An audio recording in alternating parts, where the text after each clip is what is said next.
વડાપ્રધાન નરેન્દ્ર મોદીની માતા હીરાબાનું 100 વર્ષની વયે નિધન થતાં તેમને શ્રદ્ધાંજલિ આપવામાં આવી હતી।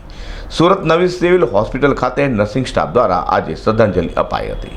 વડાપ્રધાન નરેન્દ્ર મોદીની માતા હીરાબા મોદીનું શુક્રવારે વહેલી સવારે અમદાવાદની યુએન મહેતા હોસ્પિટલમાં નિધન થયું હતું અને સવારના સમયે તેમના અંતિમ સંસ્કાર પણ વડાપ્રધાનની હાજરીમાં થઈ જવા પામ્યા હતા। વડાપ્રધાન નરેન્દ્ર મોદીના માતા હીરાબા દેવલોક પામતા તેમને શ્રદ્ધાંજલિ અપાઈ રહ્યા છે, તો સુરત નવી સિવિલ હોસ્પિટલ ખાતે પણ નર્સિંગ સ્ટાફ દ્વારા હીરાબાને શ્રદ્ધાંજલિ અપાઈ હતી અને 2 મિનિટનું મૌન પડાયું હતું। લોકલાડીલા વડાપ્રધાન આદરણીય નરેન્દ્ર મોદી સાહેબના માતુશ્રી હીરાબા દેવલોક પામ્યા હોય, તેઓના આત્માને ચીર શાંતિ અર્પે ભગવાન અને તેમના કુટુંબીજનો પર આવી પણ આફતને ઈશ્વર સહન કરવાની શક્તિ આપે, એ માટે સિવિલ હોસ્પિટલ પરિવાર તરફથી માતાજીના તેલી ચિત્રને પુષ્પાંજલિ, 2 મિનિટનું મૌન અને શોક ગીત સાથે તેઓને હું શ્રદ્ધાસુમન અર્પણ કરું છું અને સદગતના આત્માને ચીર શાંતિ અર્પે એ માટે પ્રભુને પ્રાર્થના કરું છું। ઓમ શાંતિ, ઓમ શાંતિ, ઓમ શાંતિ।